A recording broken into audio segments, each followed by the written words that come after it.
Bienvenidos todos ustedes a esta plática, a esta charla entre amigos para ver estos elementos clave en los cuales tenemos que considerar en la implementación de este nuevo AMET BDA y AG, principalmente esos cambios en los cuales ya nos está pidiendo más el tema de prevención.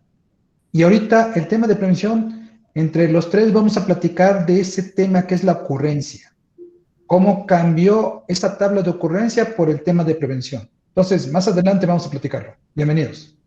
Muy bien, Miguel, excelente. Artur. Buenas noches a todos. Gracias, Ger, gracias, Miguel, por la invitación. Vamos a, solamente mencionarles que lo que he aprendido en los últimos meses en el tema de aprendizaje es, si quiero aprender, primero tengo que desaprender. Entonces, yo los invito a que si traen por ahí algunas creencias todavía sobre el tema de AMEF, las dejen a un ladito, abran su panorama y escuchen lo que el día de hoy les vamos a compartir, que son años de experiencia. Y aparte es un año, casi 2 años que hemos trabajado nosotros en implementación y en el trabajo asesorando empresas para una buena implementación de esta versión homologada del AMEF de BDA y AIAG. Exactamente, Arturo. Y como lo mencionan Arturo y Miguel, hemos estado trabajando muy fuerte con muchas empresas, tratando de mandarles una buena señal para que no se cometan este tipo de errores. Y también, como lo mencionábamos, esto es una plática, muchachos. Esto no es un entrenamiento. Es una plática, como le decía Miguel, es una plática entre amigos, es una plática en donde nosotros vamos a poder darles, pues, el compartirles, como siempre lo hacemos en nuestros entrenamientos, compartirles experiencias de todo lo que hemos estado viviendo en estos días, que hemos estado trabajando mucho con muchas empresas en estos entrenamientos y ayudándolos, llevándolos de la mano para la implementación, ¿no? Pues vamos a darle, ¿no? Ya de frente con la presentación y pues empezamos, ¿no? Y primero es, pues si el AMEF ayuda a tener mejores procesos, ¿por qué no lo usamos? Realmente eso es lo que está sucediendo, que no lo estamos usando.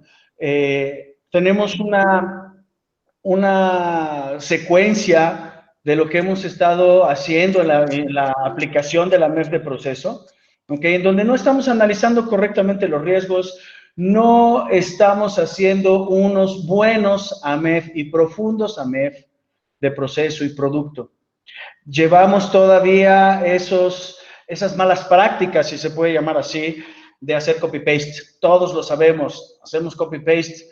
Muy pocas personas nos hemos dado a la tarea de leer los manuales, qué realmente dicen, qué nos están pidiendo los manuales. Y eso lo traemos desde la MEF de 4ª edición. Entonces ahora necesitamos asegurar el leer el manual, el que todos los requerimientos estén muy bien definidos en el AMEF de diseño y en el AMEF de proceso. Que conozcamos perfectamente bien los requisitos específicos de los clientes, qué nos están pidiendo y que realmente lo apliquemos. Miren, este AMEF prácticamente el cambio nos lleva a dejar de hacer un copy-paste. Nos está llevando, nos está orillando a dejar de hacer un copy-paste. Y miren, como antecedentes, ¿cómo se integra?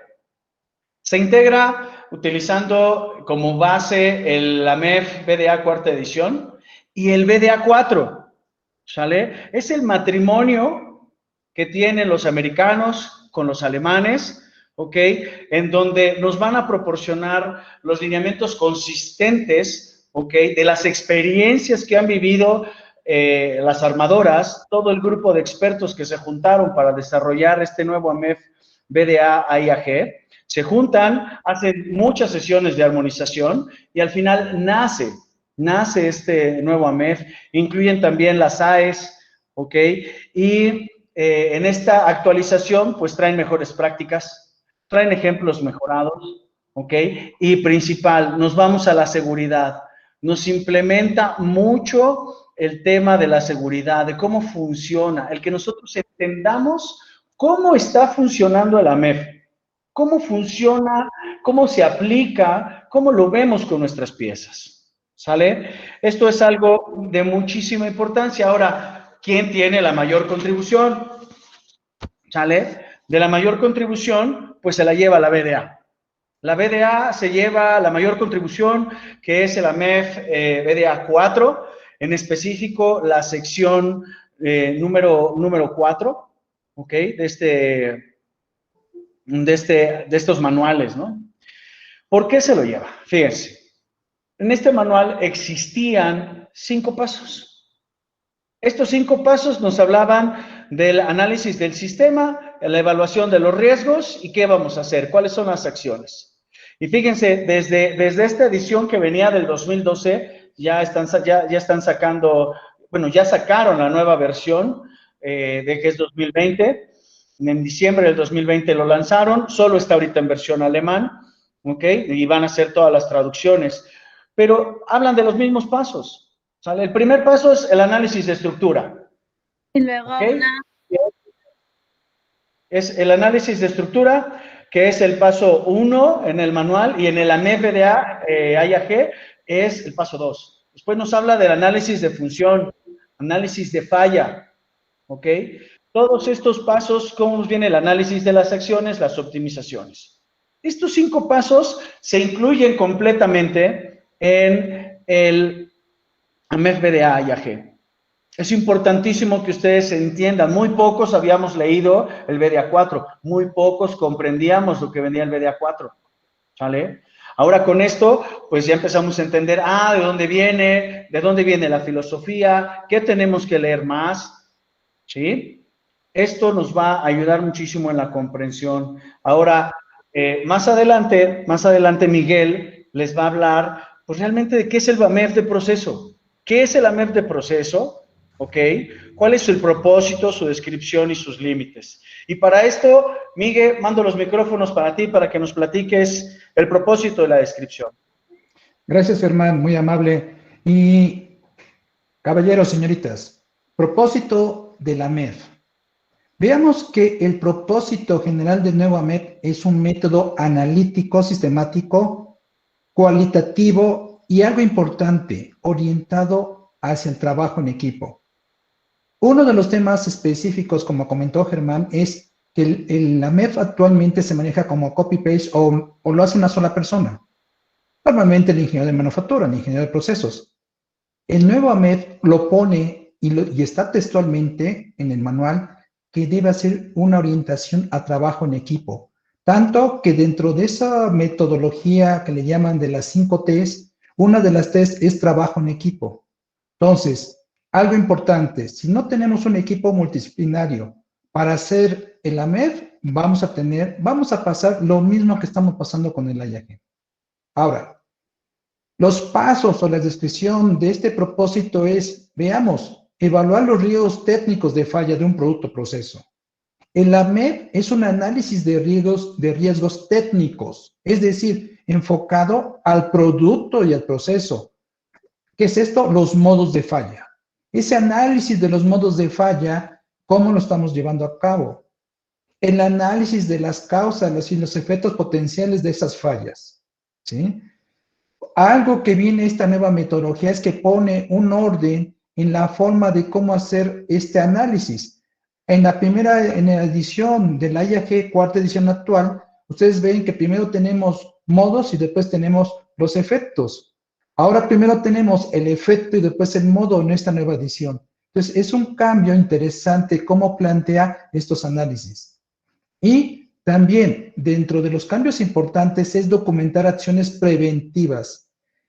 Como les comentaba en el inicio, algo que quedó claro para los americanos y los alemanes en la metodología de la AMEF es que actualmente no estamos enfocando en la prevención. Siempre estábamos más en detección, detener el producto, detectar en el producto más que prevenir en el proceso. Por esa razón, uno de los cambios importantes es en la tabla de ocurrencia, donde ahora sí demerita a una calificación de 10 si no estamos tomando esas acciones preventivas, ¿sí? Y en la detección ya enfocado a pruebas de error. Y posteriormente, ya en los pasos de análisis, recomendar acciones para reducir los riesgos. Y vean, prácticamente aquí en la imagen que ponemos en el AMEF, ponemos análisis, estudiar el riesgo y desarrollarlo, como primera, la A de análisis. Modo, tipos, formas, posibilidades. El modo de falla, el incumplimiento a un requisito. El efecto, cómo lo perciben nuestros clientes, cómo perciben ese efecto. Tanto la organización, clientes como armadoras y el usuario final.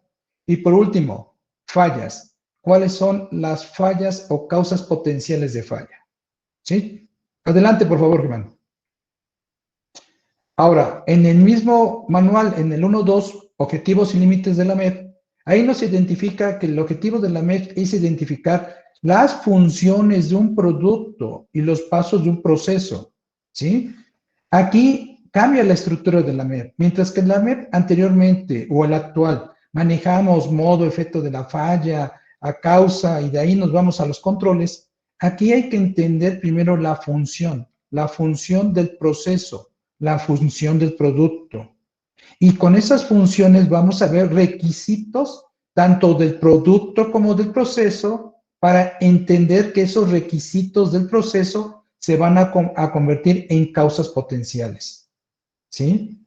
Vean que la MED se utiliza para evaluar los controles de prevención y detección. Ya planificados son suficientes, ¿sí? Y para recomendar acciones adicionales. Hoy en día, estos controles, tanto de prevención actuales como de detección, se van a estar valorando con las tablas de ocurrencia y detección. Y en base a esa valoración, vamos a tener una prioridad de acción, que es la nueva valoración del nuevo AMEF. También se utiliza para documentar y rastrear las acciones que se toman para reducir el riesgo. ¿Sí, chicos? Aquí algo importante, acciones. Ya en la parte paso 6, optimización, tenemos la parte de tomar acciones preventivas, acciones de detección. Entonces, ¿todo para qué? Para reducir el riesgo. La manera nueva de cómo vamos a evaluar la MEP es hablar de riesgos a través de la prioridad de acción. Y el siguiente punto en el cual la MEP nos va a ayudar es a priorizar y enfocarnos en evitar que ocurran problemas, recurrencias. Caballeros, señoritas, todos los que estamos en este medio, ¿cuántas veces cuando actualizamos el AMEP es por problemas o quejas de los clientes, problemas de campo, problemas internos, fallas? Entonces, ahorita lo que esperamos de este AMEP es que sea preventivo y que realmente los controles que tengamos se enfoquen a evitar recurrencias. Adelante, Germán. Ahora, hablemos de las limitaciones. Limitaciones como qué, por ejemplo, en los casos que hemos dado entrenamiento o auditado, que normalmente la MEP es con un enfoque cualitativo, ¿sí? En vez de cuantitativo. Por poner ejemplos, parámetros. Me ponen parámetros de proceso y los parámetros no me das valores cuantitativos. Solamente manejas cumple o no cumple, pasa o no pasa. Igualmente en características de producto. Caballeros, hoy en día, aunque es opcional, es recomendable poner valores cuantitativos en temas de características de producto y parámetros de proceso. El otro tema, normalmente la MEP hoy en día se hace a través de un solo punto, o sea, un solo punto de vista, una persona. Y normalmente es el responsable de hacer el MEP. Y no, como menciona la metodología, un equipo multidisciplinario. ¿Sí? Ahora, ¿por qué? Pues recursos, tiempos, es una herramienta o es un documento que muchas veces lo hacemos por cumplir, ¿sí? No porque realmente nos dé un valor agregado en prevención. El tercer punto que nos pone en la norma es, muchas veces el equipo multidisciplinario se basa en el conocimiento, ¿sí? Y muchas veces ese nivel de conocimiento sesga al equipo a tener otras herramientas que nos ayuden a ver esos problemas futuros, temas potenciales, ¿sí? Entonces, aquí muchas veces estamos sesgados o tenemos ceguera de taller porque nuestra experiencia, nuestros conocimientos nos limitan muchas veces a el realizar un buen AMEF. Y por último, una de las limitaciones es que muchas veces cuando ya hacemos esa discusión con el equipo misionario, ya tenemos las decisiones, Ya la manera como redactamos en el AMER, la redacción de todas esas ideas, de esas buenas prácticas, pues muchas veces se quedan escuetas y ya no tenemos una buena documentación, un buen registro en el propio AMER. Muchas veces ocupamos, hasta vemos los AMER extranjeros que son muy escuetos, que nomás ponen lo necesario y más allá rebasan de lo necesario y no damos más información. Entonces, chicos, con eso les dejo estas limitaciones que tienen actualmente en el AMEP, y que debemos de considerar en la práctica o como lecciones aprendidas cuando desarrollemos ya con esta nueva metodología. Entonces, a continuación le voy a ceder la palabra ahí a mi compañero Arturo para que les platique del siguiente punto. Adelante, Germán, adelante, Arturo. Correcto. Gracias. Muy bien, Artur. Todos, antes de que vaya Arturo, todas sus preguntas, por favor, mándenlas por el chat. Todos aquí en CoExperts las estamos capturando y vamos a dar respuesta a todas y cada una de sus preguntas al final de este webinar. ¿Ok? Estamos calculando que dure 50, 60 minutos, todo lo que es esta plática, y al final vamos a ir contestando una por una, ¿no? Por ahí Elías Castellanos ya nos lanzó una muy buena pregunta, entonces esa es la metodología que vamos a seguir utilizando en todos los webinars que QExperts les prepara a ustedes, ¿no? Muy bien, mandamos los micrófonos a Colima con Arturo para ver la preparación para iniciar una MEF de proceso. Gracias, Germán. Gracias, Miguel. Vamos a platicar sobre lo que di como parte de la introducción. ¿Qué debemos nosotros o qué deberíamos de estar buscando en este en esta nueva metodología o esta metodología armonizada, como ustedes la prefieran llamar? Básicamente, hemos identificado que cuando estamos en las plantas dando los entrenamientos o los talleres de implementación de la MEF, llegamos a esta parte de crear o de generar una conciencia sobre los riesgos, ¿no? Y uno de los principales riesgos, que los vamos a ver a continuación en el proceso del desarrollo y que lo seguimos cometiendo en muchas organizaciones, si por ahí empiezo a raspar muebles o les empiezan a caer piedras o cosas así, no es nada personal, es parte de lo que nosotros hemos identificado cuando nos piden ayuda a sus empresas. Como punto número uno, tenemos o hemos identificado que muchas empresas le dan la responsabilidad al practicante, ¿no? Más allá de lo que ya mencionó Miguel, de que la filosofía ahora nos mueve o nos exige que de alguna forma trabajemos como equipo multidisciplinario. También es cierto que por ahí en el manual de la MEF, IAG BDA, nos habla ya de un moderador, ¿no? Y este moderador, pues, es la persona que nos va a estar ayudando en el proceso, pues, de que se vaya llevando en santa paz el modelo de AMEF, ¿no?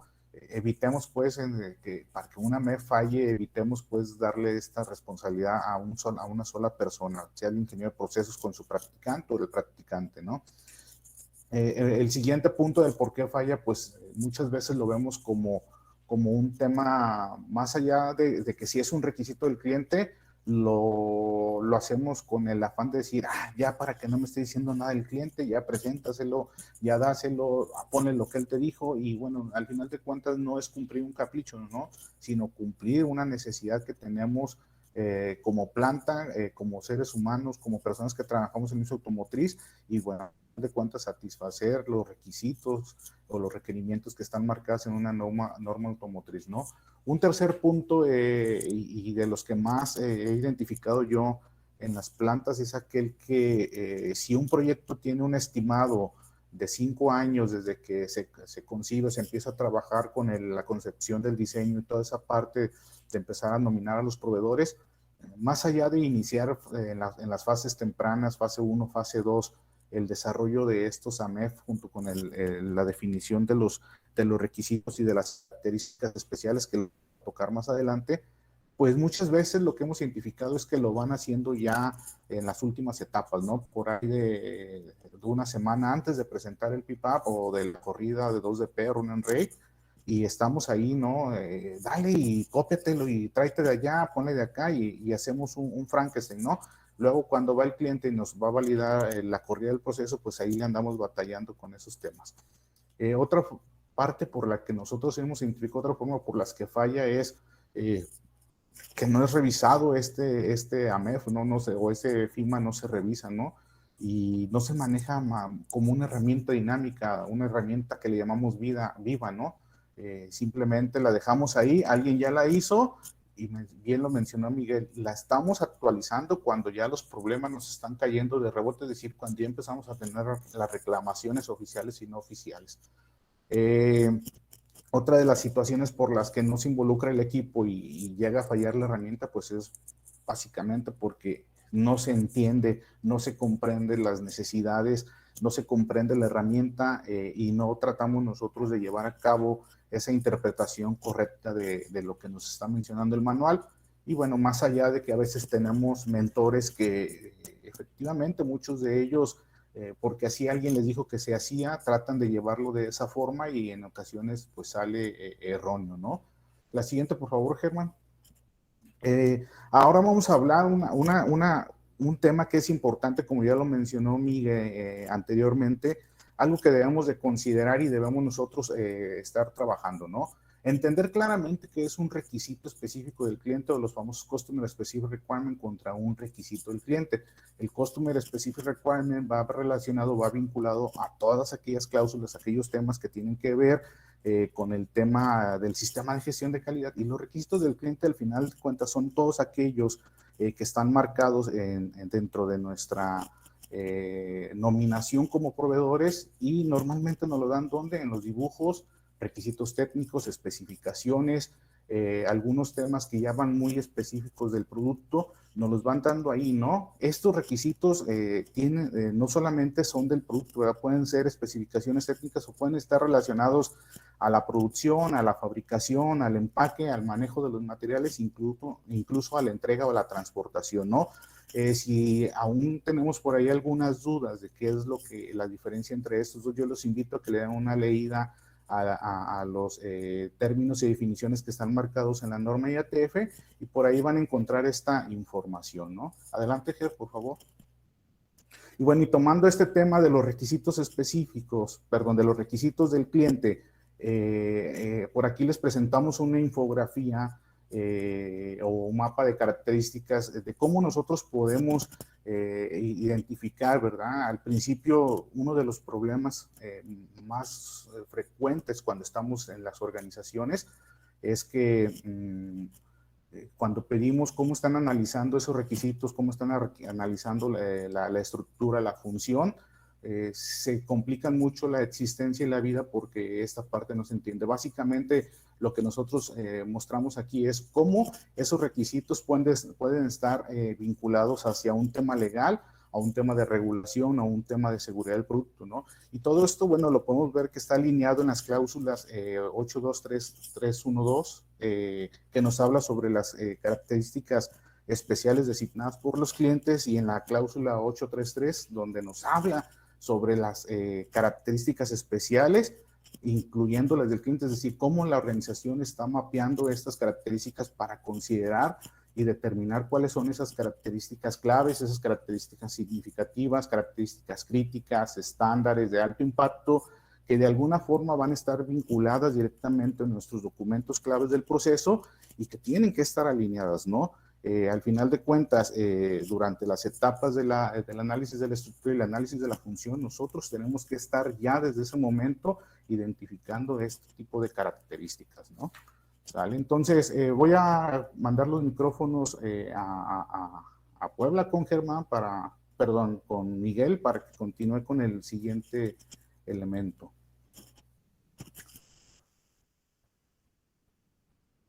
Muy bien. Entonces, a Eric, Germán, por favor, si me puedes ayudar con la presentación. ¿Me escuchas? Sí, ya te escucho. Ok, perfecto. Ahí estamos. ¿Listo? Muy bien. Bueno, en este caso vamos a ver los requisitos de ensamble o no ensamble. Este es un ejemplo de lo que pueden ver cuando tenemos el requisito del producto considerándolo lo que vienen en sus dibujos, en sus especificaciones, siempre hablamos de requisitos como características del producto. En este caso, un requisito sería una parte correcta. Cuando tenemos partes izquierdas y derechas o tenemos un número de parte en específico, pues lo tenemos que declarar como tal. Y el modo de falla o el no requisito sería un diámetro de X correcto, ¿sí? Entonces, aquí vean cómo hoy en día estos requisitos de ensamble de parte correcta ya lo podemos trazar, o en este caso requisitos de no ensamble, con diámetros, ¿sí? Una posición correcta, cuando hablamos de una posición a nivel de atributos o a nivel de una interpretación, lo podemos convertir en un diámetro X en la posición correcta. O una longitud, por ejemplo, si estamos hablando de orientación, podemos hablar de una longitud en la coordenada o en el plano, en el eje Y, o el tema de un espesor en la parte del eje Z, correcto. Cuando estamos haciendo la correlación de requisitos de asentamiento. En cantidad correcta, aquí podríamos hablar de profundidad correcta o terminado correcto, ¿sí? Y en la parte de requisitos de ensamble tenemos también torques, soldadura, aplicación de pintura, o sea, todos los procesos normalmente los podemos, sean de ensamble o procesos de manufactura, normalmente si le ponemos correcto, que normalmente pasaba en el AMEP, pues no nos decía mucho en caso de poner libre de imperfecciones, rebabas, en el caso rechupes, si hablamos de partes plásticas, marcas de estrés, o piezas completas cuando hablamos de punzonados o material de estampados. O cuando también hablamos en el tema particular de sin fracturas, en el caso particular de piezas estampadas, ¿sí? Entonces, aquí es muy interesante el tema de ver requisitos hablando por atributos cuando estamos considerando en ensambles correctos, cuando los consideramos como dimensiones, diámetros, longitudes, espesores. Entonces, todo esto se tiene que considerar hoy en día con este planteamiento del nuevo AMEF. Y para la siguiente presentación, ahí Germán nos va a ayudar con ver el tema de un esquema que nos propone el nuevo formato en el cual es como soporte para realizarlo. Adelante, Germán. Es correcto, Miguel, muchas gracias. Miren, esto que estaba mencionando Arturo, lo que ha mencionado también Miguel, es muy importante para que no fallemos en este AMEF.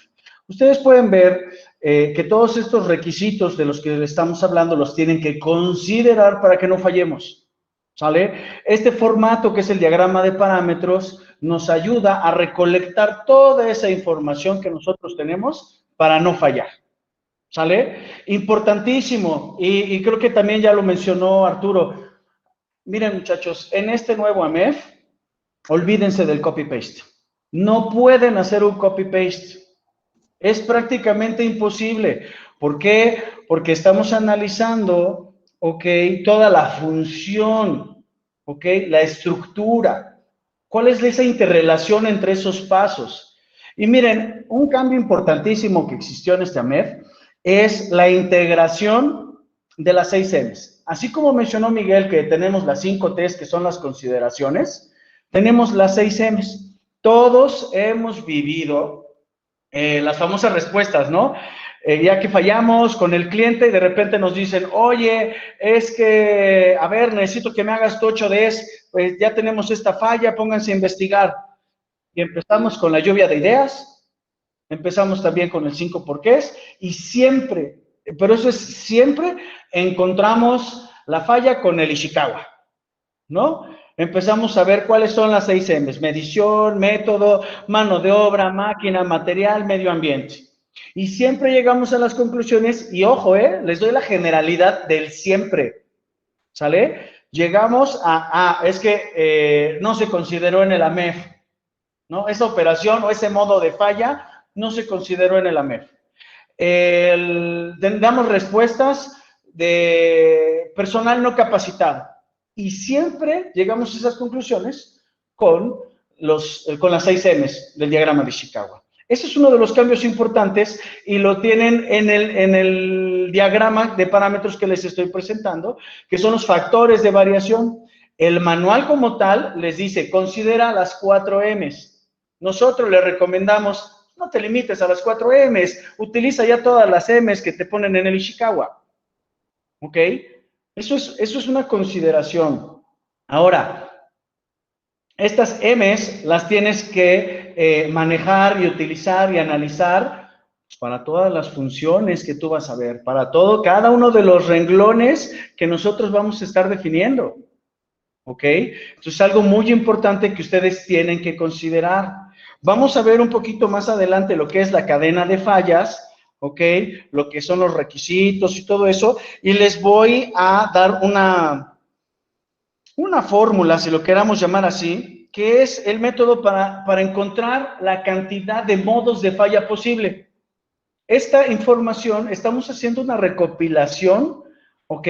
Donde podemos poner todos los modos de falla con una fórmula. Esta información la tomamos de un extracto del AMEF de proceso que diseña General Motors, ¿ok? Del manual de AMEF de proceso. ¿Ok? ¿Por qué? Porque es una excelente entrada para que nosotros podamos completar este diagrama de parámetros. Miren qué herramientas vamos a utilizar. Y esta preparación, todavía ni siquiera estamos ya haciendo los análisis. Miren, debemos de tener un flujo de proceso actualizado. Como les mencionaba Arturo, no, pues no tenemos la información, hicimos copy-paste, no teníamos el tiempo o no nos dimos el tiempo para realmente caminar el proceso.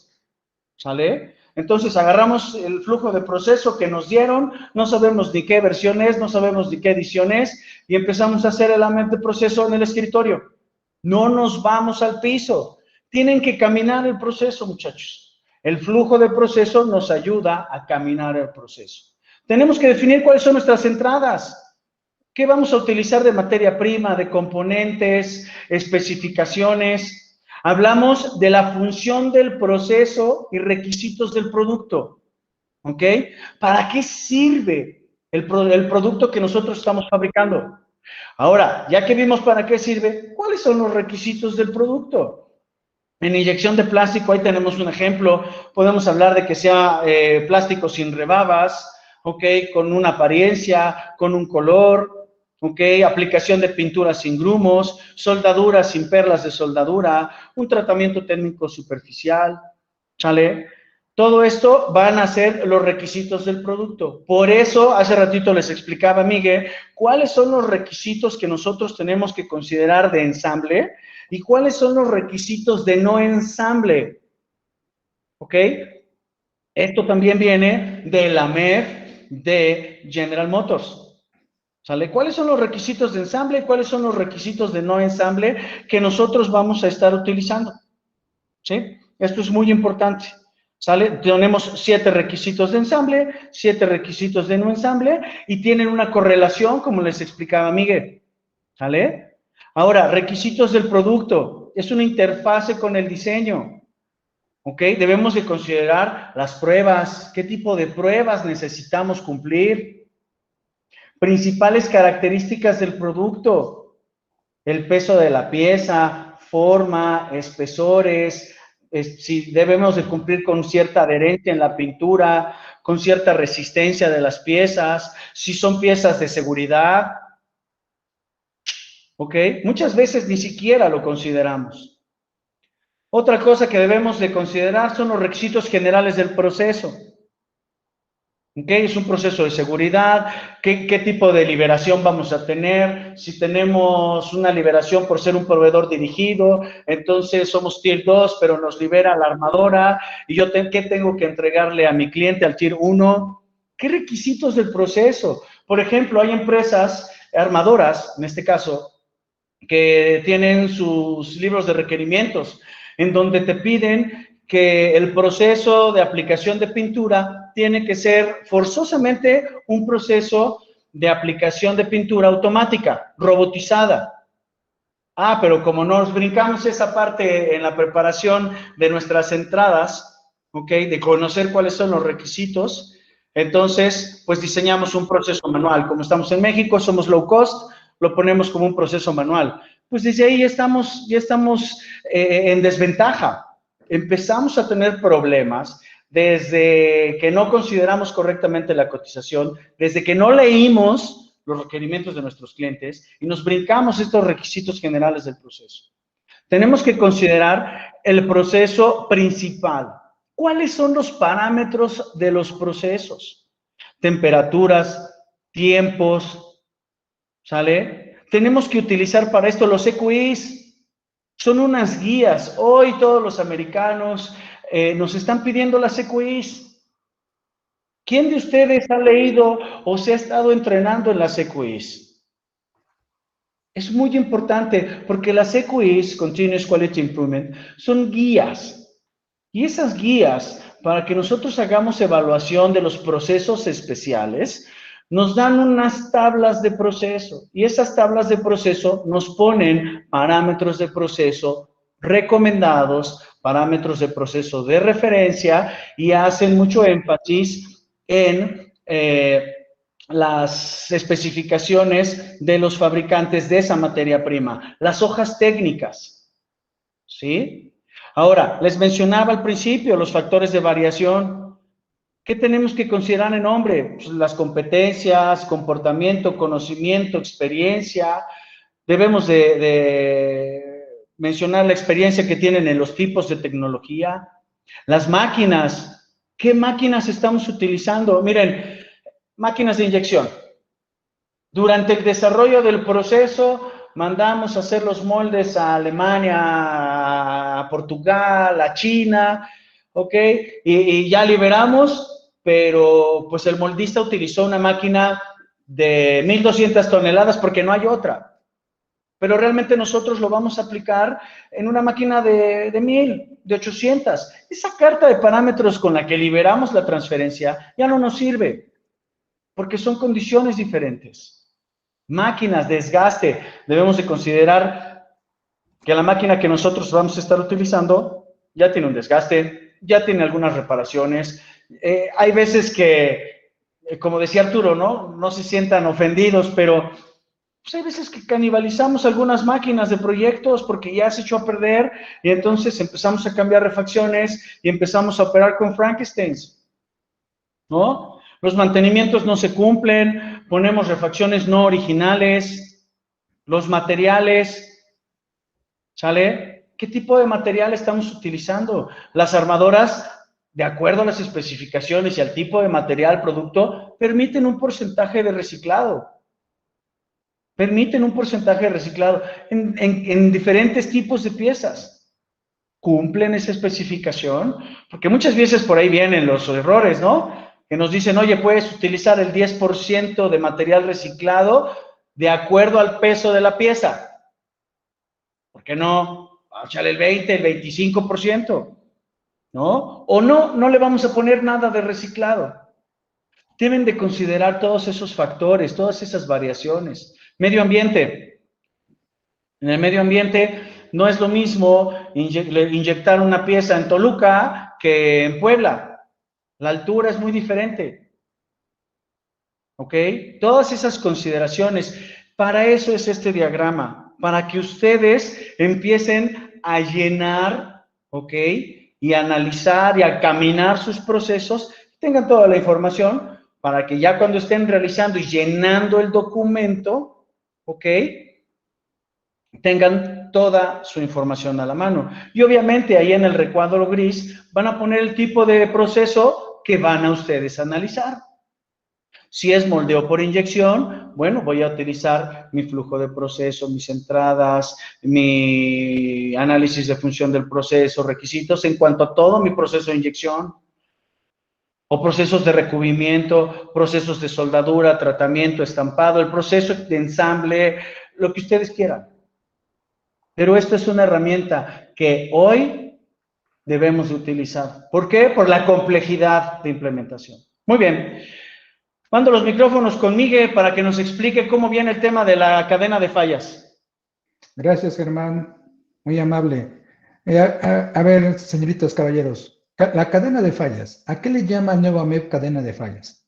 Bueno, céntrense en la imagen. Ahí en la imagen están viendo 3 círculos en donde el elemento del enfoque siempre va a ser el modo de falla.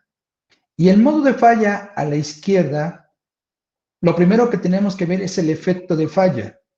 El efecto de falla es qué es lo que percibe el cliente, la planta, el usuario final, cómo ellos perciben una falla, ruido, daño, golpe. Eso es lo que siempre nos dicen nuestros clientes. No ensambla o no está concéntrico.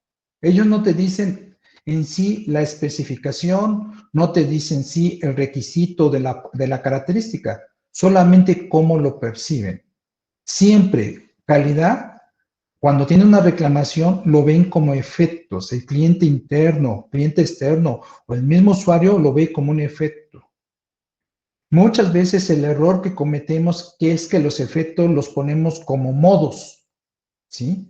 Entonces, aquí, en la nueva estructura de este nuevo AMEF, vean que primero van a ir los efectos, cómo lo perciben nuestros clientes. Segundo, modo de falla, el incumplimiento al requisito, ¿sí? El modo de falla está asociado al elemento de enfoque, es decir, ¿qué sucede si no funciona, no ensambla, no cumple con los requerimientos del producto? ¿Qué puede suceder? Entonces, ahí en el modo de falla siempre estamos hablando del incumplimiento del requisito, en este caso particular del producto, características del producto. Y a mano derecha, el modo va relacionado con causas de falla. Las causas de falla están relacionadas con los elementos de trabajo, lo que acaba de comentar Germán, las famosas 6 M's. Esas causas de falla tienen que ver con las características del proceso, es decir, por qué se originó una falla en el producto, una falta de dimensión por arriba o por abajo de lo especificado. Porque la máquina no se desprogramó, porque en la mano del hombre no ajustó correctamente la herramienta, porque el material viene fuera de especificación, porque la variación en el medio ambiente, temperatura, humedad, hizo que el comportamiento del material o la dilatación o la contracción. Y por último, los métodos que estamos ocupando en la liberación, en la puesta a punto, no son adecuados o no se siguen. O la medición. No estamos midiendo correctamente cuando estamos haciendo la liberación. Entonces, esta causa de falla ahora siempre va a estar ligada con las 6 M's. Entre más a detalle hagamos esas 6 M's en hombre, máquina, material, medio ambiente, método de medición, nuestras causas, vamos a tener más causas potenciales de detectar el incumplimiento o el modo de falla y cómo lo perciben nuestros clientes como un efecto. Entonces, esto es lo que ahora llamamos cadena de fallas. Insisto, actualmente en el AMET actual de IAG, primero va el modo, después el efecto, después las causas. Ahora los acomodaron de tal manera que sea más lógico. Efecto, modo, causa. Adelante, Germán, por favor. Y aquí, como les comentaba, estamos hablando de modos que tienen que ver con requisitos. Siempre un modo tiene que ir con un requisito. Por ejemplo, parte correcta, modo de falla, parte incorrecta. Requisito, posición correcta, posición incorrecta. Y así los demás.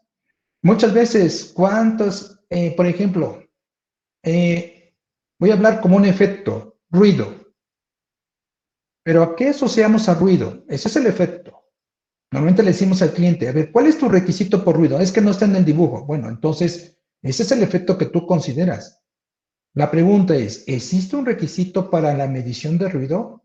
¿O es una fricción entre varios componentes? Una cruce de tolerancias. Entonces, muchas veces ese ruido, en muchos años lo veía como un modo, pero no tenías contra qué requisito, porque el dibujo no decía ruido. ¿Sí? Entonces, aquí, mucho cuidado. Requisitos versus modos. Todo modo de falla debe tener un requisito, o cada requisito debe tener un modo. ¿Sí? Ahora, ¿cómo lo estamos viendo en la parte? Hoy en día, los requisitos más a características del producto es diámetro, Y ya no nos quedamos con el tema de diámetro correcto, sino tenemos que decir diámetro dentro de especificación, 2 milímetros, 4 milímetros, más menos 1. Entonces, para que cuando el modo de falla lo tengamos como diámetro fuera de especificación en su máxima condición o en su mínima condición. O, ¿sí? Posición verdadera correcta. Hablamos de una true position. Ok.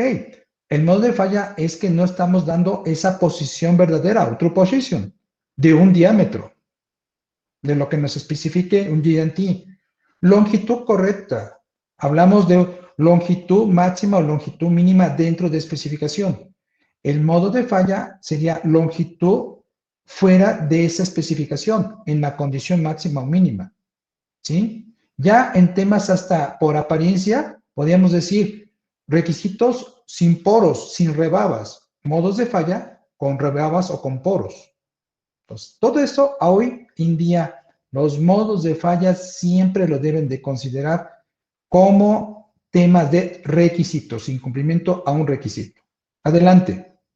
Muy bien, Miguel, claro que sí. Y ahí en el slide ustedes van a poder ver los requisitos de proceso de ensamble, como les decía Miguel. O sea, ¿qué es lo que tiene que ver un ensamble? Y te da una guía. Esto es una guía simplemente, ¿no? Requisitos de proceso de ensamble, ¿cuál sería el modo de falla? Y en la parte de abajo es requisitos de proceso de no ensamble y sus modos de falla, ¿no? Muy bien, Arturo ahorita nos va a dar va a profundizar un poquito más con el siguiente slide.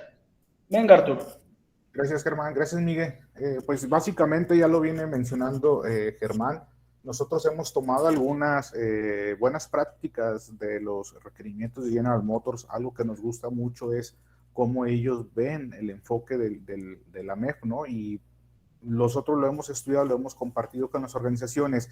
Y hablando ya de estos requisitos, por eso al principio hablamos de diferenciar y de comprender, más allá de entender, comprender cuál es la diferencia entre un requisito, ¿sí?, del cliente y un requisito, un requerimiento específico del cliente, ¿sí? Porque nuestros modos de falla, lo mencionó Miguel muy bien, si no tienes un requisito, no puedes tener un modo de falla, y si tú tienes un modo de falla, tienes que confirmarlo contra un requisito. Por eso les dejamos o les ponemos estas slides aquí, o estas presentación, con una guía, ¿verdad? Para que ustedes puedan ir identificando. Obviamente no le vas a poner en tu AMEF. El requisito del cliente es la parte correcta, no qué es lo que te pide. Más adelante Germán nos va a explicar la forma pragmática, la forma práctica de cómo hacer el análisis paso a paso, como buenos pensadores de proceso, pensadores de riesgos, que ya somos expertos. Bueno, pues nos gusta mucho trabajar en esto, ¿no? El enfoque a procesos. Y bueno, ya lo mencionaba, ¿no? Tenemos los requisitos básicos, es decir, esto no es la palabra de Dios, pero sí es con los que nosotros podemos comenzar, ¿verdad? Tenemos requisitos básicos para procesos de ensamble, los que trabajemos allá con procesos manuales o semiautomatizados, podemos utilizar estos requisitos. Para los requisitos que no son ensambles o que los conocemos como procesos de transformación, aquellos que trabajen con inyección de plástico, aquellos que trabajen con algún tipo de pintura, estos pueden ayudarlos, ¿no? Fíjense en la parte de abajo cómo hay una nota específicamente para los procesos de transformación. Los parámetros de proceso no son requerimientos, no son requisitos. Estos se considerarán dentro de las M's que vamos a analizar como causas, es decir, si yo tengo una temperatura que no está dentro de la especificación, pues esto me va a impactar directamente en un modo de falla y por consiguiente va a tener un efecto en un requisito, ¿no?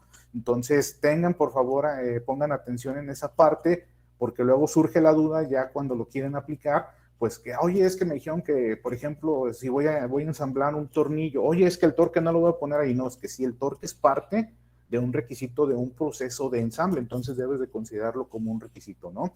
Ahora, ¿qué es lo que vamos a estar viendo en este slide? Es cómo nosotros vamos a ver el modo de falla contra los efectos.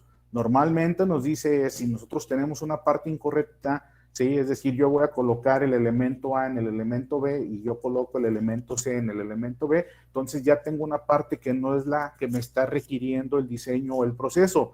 yo tengo que analizar por lo menos cuáles serían esos efectos, y así nos lo menciona el manual de la BDA, nos lo menciona que tenemos que ver el tema de la regulación gubernamental, tenemos que ver el tema del usuario final, tenemos que ver el tema, esos efectos, cómo impactan en el OEM o en el ensamblador, y en el caso de que yo tenga, por ahí siempre les hago la recomendación en las plantas, en el caso de que tú no embarques directamente al OEM, sino que tengas un secuenciado, tienes que considerar ese secuenciado también dentro de esos efectos, ¿no?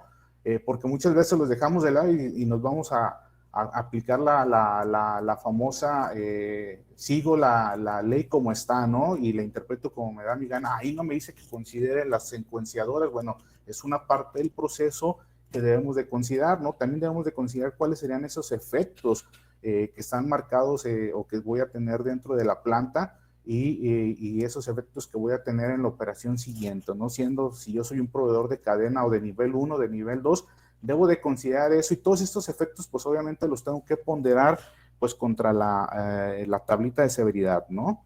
Que por ahí nos viene en la norma o nos viene en el manual de BDA IAG homologado. Siguiente, por favor, Ger.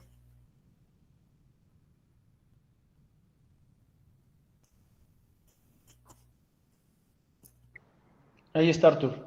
Okay. Aquí hablamos del modo de falla contra la causa. Así es, ¿verdad? Entonces, en este hablamos ahora cómo vamos a estar evaluando el modo de falla contra la causa, ¿verdad? De la falla. Es decir, yo ya tengo el modo de falla y esas causas que me están generando estos modos, ¿verdad? Que a su vez el modo va a generar un efecto.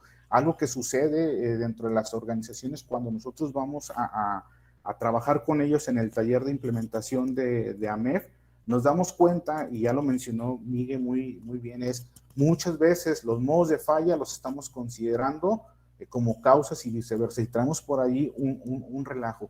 ¿Por qué se genera esto? ¿Por qué creen que ocurre esto? Pues es básicamente porque no se trabaja en una planificación para identificar todo alrededor antes de empezar a escribir el documento. O la más fácil, como así lo están haciendo en Estados Unidos, lo están haciendo en Alemania, lo están haciendo en otro lado, lo único que hago es traerme ese documento y trato de más o menos ahí aventarle mecánica y lo dejo presentable, ¿verdad? Para que mi cliente cuando venga a validarme mi documentación en los entregables del proceso, pues estoy presentando esto, ¿no? Entonces, básicamente, los modos de falla deben de estar alineados contra las causas. ¿Cuáles son esas causas de falla?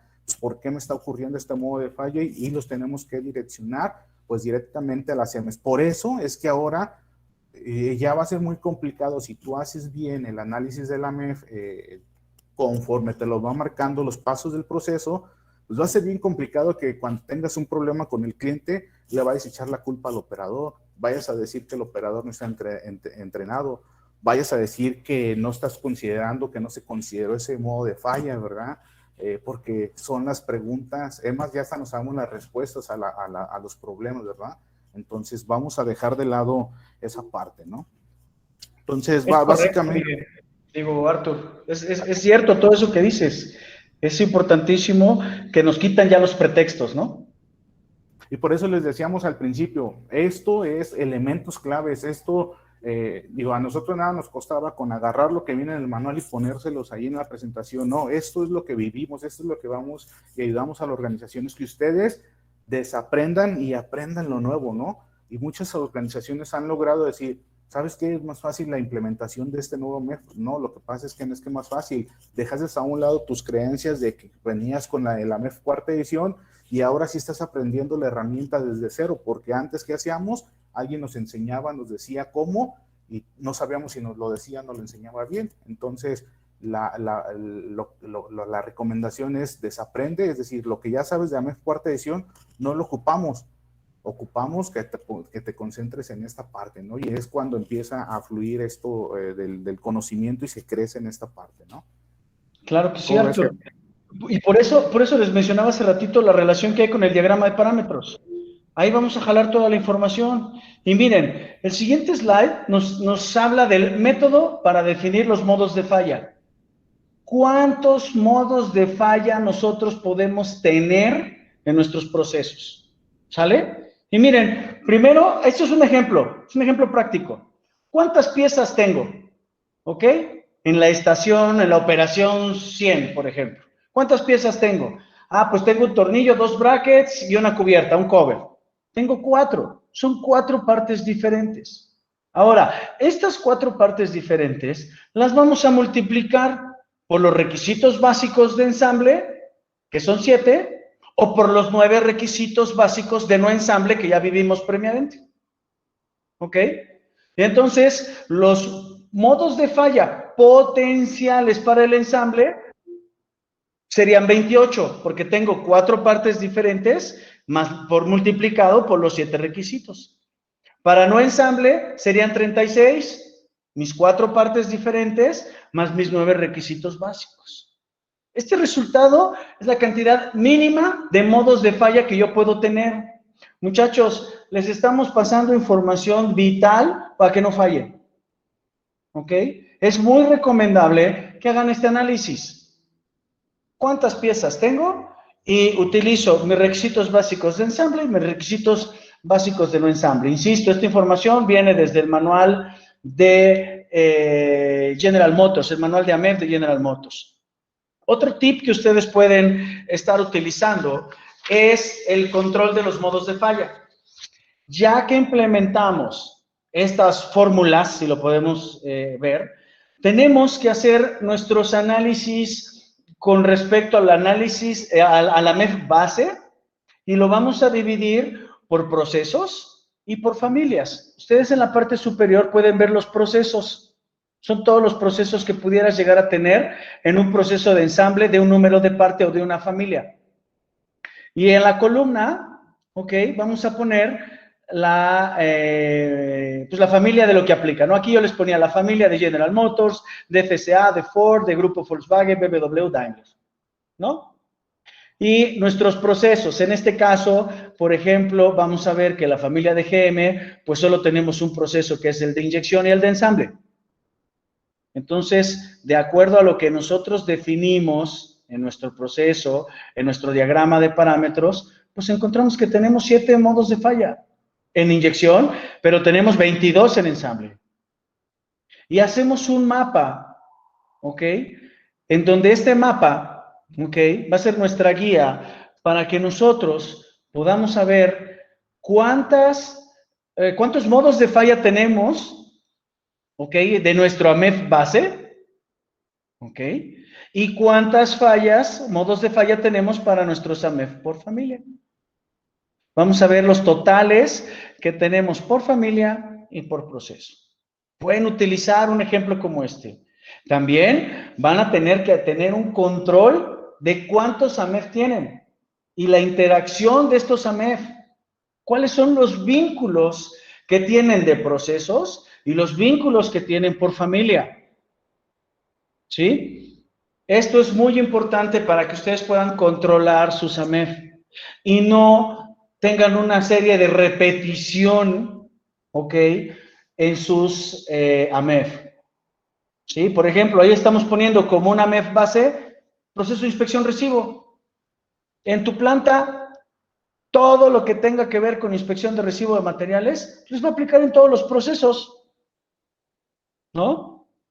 Podrían poner también una AMEF de embarques, por ejemplo. Y hacen sus AMEF base, sus AMEF yo les podría llamar genéricos, pero técnicamente son el AMEF base. De ahí van a tomar las variantes que pueden tener en sus AMEF de proceso específicos para sus familias. ¿Sí? Esto es algo muy importante, el control de los modos de falla y el control de la cantidad de AMEF por proceso es muy importante. Sí, señores, hoy el AMEF se hace muy grande. Si antes nos quejábamos y llegábamos en auditorías y nos poníamos cara de, ¿el auditor quiere que le imprima todo el AMEF? Es que son 80 hojas. Bueno, con esto se van a hacer 200. Por eso necesitamos implementar este tipo de controles, ¿no? Y Miguel nos va a hablar ahorita de lo que es prevención contra detección. Ok, chicos. Bueno, ahí como están viendo en la presentación, tenemos siempre el tema prevenir o detectar. Bajo el nuevo esquema de la MEF, ya nos piden una prevención más efectiva, que está enfocada a la calidad del proceso. es decir, controles de prevención, aún y no tanto basado en características del producto. En la mayoría de las plantas donde hemos estado, tanto en entrenamientos como auditoría, todavía quedamos en que todas las características de los AMEF están enfocados más al producto que al proceso. Y eso nos lleva a que siempre, al ser características del producto, todo lo pongamos como detecciones a través de una inspección visual, inspección sensorial o tipos de pruebas o validaciones, lo que tienen ustedes a la derecha. En la parte de prevención, si ocupamos el enfoque a proceso, a parámetros de proceso, vamos a tener que ver como las 6M, temas como métodos, como instrucción del operador, temas como maquinaria, capacidad de máquina, hablando como un CMK, y también seguimiento del proceso como parte del control de estos parámetros. Entonces, hoy en día lo que está comentando nuevamente es enfócate a prevención y no a la detección. A la larga, la detección es más costosa que la prevención. Adelante, Germán, por favor. Y aquí les dejamos algunos ejemplos de prevención contra detección. Por ejemplo, prevención es muchas veces colocar sistemas en donde el operador, para evitar accidentes o incidentes o mutilaciones, que el operador ponga las dos manos en la máquina a través de estos sistemas de accionamiento.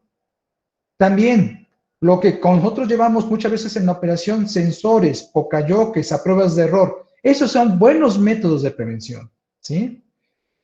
Posición que depende de la forma, cuando estamos hablando que el diseño de la parte componente que vamos a usar en las diferentes partes del proceso es de tal manera que aunque el operador lo quiera cambiar, colocar diferente en el check-in o en el features o en el herramental, siempre va a tener ese nido o ese herramental, va a estar su posición como una parte de prevención. Mantenimiento predictivo. Algo importante, caballeros. Muchas veces aquí vemos mantenimientos preventivos y actualmente el preventivo no es un medio de prevención. Ojo con eso. Prevención, no, porque al final cuando tú haces un llenado de un checklist o el mantenimiento preventivo, estás detectando en ese momento un error, una falla. Más bien, lo que debía ser prevención sería el mantenimiento predictivo a través de análisis de vibraciones, en este caso técnicas, para evaluar los equipos, para detectar, prevenir, predecir si los equipos van a fallar y en qué tiempo. Otros métodos de prevención, control estadístico del proceso, el SPC, a través de gráficas de control, de llevar la parte de las gráficas en tiempo real y vayamos viendo tendencias, interpretación de las gráficas. Y por último, como ejemplo, capacidad de máquina, lo que hemos visto como CMK. Hoy en día, muchos de los clientes, y más los europeos, están pidiendo, antes de cualquier arranque durante el proyecto, ya producción en serie, la capacidad de las máquinas y cada qué tiempo están validando esa capacidad. Los métodos de detección tradicionales a mano derecha lo tenemos como inspecciones visuales, inspecciones a través de sistemas ópticos, pruebas a través de límites como pruebas ópticas, pruebas atributivas, pasa no pasa, verificaciones dimensionales contra un calibrador, inspecciones aleatorias, monitoreo de torques, pruebas destructivas, todos son métodos de detección. Y verificación de sensores o pokayokos a prueba de error. Entonces, todo eso es la parte de detección. Y ya como referencias, ya para terminar todo este entrenamiento, o esta plática, perdón, vamos a ver esas referencias de la MEF. Ahí, aquí en la última slide, les dejamos dónde está referenciado, no la MEF, aclaro, los análisis de riesgos, en lo que es análisis de riesgos. Muchas veces, en la cláusula 4412, seguridad del producto, ahí está, aparece análisis de riesgos como en la MEF. La misma cláusula de análisis de riesgos 6121 te habla de la MEF. Competencias del auditor interno, pensamiento basado en riesgos, y te habla de la MEF. Competencias del auditor de segunda parte, herramientas como los Core Tools, el mismo MEF. 75322, especificaciones de ingeniería, y esas especificaciones de ingeniería salen ya de la fase de diseño-desarrollo, AME de diseño, por ejemplo. planificación y desarrollo del proceso, suplemento, AME de proceso, características especiales, tiene que ver con análisis de riesgos y el AME de diseño y proceso. Entonces, mismo 8511, plan de control, se basa en el AME, tanto de diseño como de proceso. Entonces, si se dan cuenta, son más de casi 20 cláusulas de la IETF donde se está correlacionando los requisitos de análisis de riesgos con la herramienta de la MEF. Entonces, caballeros, señoritas, con eso concluimos toda esta plática y esperemos que toda esta información que le estuvimos compartiendo Arturo, Germán y un servidor sea de valor agregado y que les podamos ayudar en el desarrollo de sus documentos. Y ahora sí, cedo la palabra a Germán. Adelante, Germán. Súper, Miguel. Muchas gracias. Gracias, Miguel. Gracias, Arturo. Y pues empezamos ahora sí con lo bueno, con las preguntas, ¿no? Vamos a empezar con las preguntas. Hay algunas preguntas, entonces vamos a empezar. Aquí estamos. Dice... espérenme, aquí está Elías. Elías nos preguntó, Elías dice, ¿se clasifican en funciones primarias, secundarias o solo funciones generales? Esta pregunta vino, Miguel, cuando estábamos hablando de del análisis funcional, ¿no? ¿Qué tenemos que incluir ahí? ¿No? Uh-huh. Entonces, no sé, Artur, Miguel, ¿quién no quiere contestar? Miren, chicos, cuando hablamos de las funciones, tenemos que considerar como todo. La metodología de Nueva Met está hablando primero de la función primaria, un vehículo, viéndolo como vehículo. Y de ahí, ese componente o ese producto que ustedes fabrican o manufacturan, ¿cómo se integra al vehículo? A través del sistema o subsistema, llamemos eje, sistema de frenos, sistema de motor, sistema de transmisión, sistema de interiores, sistema de suspensión. Lo tenemos que ver desde el aspecto de ese sistema que ese componente va a integrar. Posteriormente, ya si lo tengo como sistema, ahora lo tengo que ver como mi producto, ensamble. Estoy hablando de un amortiguador, estoy hablando de una caja de transmisión, estoy hablando de un cigüeñal, estoy hablando de un asiento para un vehículo, de un descansabrazos. Eso se podrían decir que son los subsistemas o componentes. Y hacia atrás, la función ya como materia prima, hablando de el componente. Si yo estoy hablando de una carrocería, bueno, estoy hablando de las partes estampadas. ¿Cuál es la función de una parte estampada? ¿Cuál es la función de una parte unida con soldadura? ¿Cuál es la función de una parte pintada, tratada térmicamente? Entonces, hoy en día, bajo la pregunta que están haciendo, lo tienes que ver como función primaria para que el vehículo sea operado. En este caso, que avance, que funcione, que no lo deje tirado un ocupante.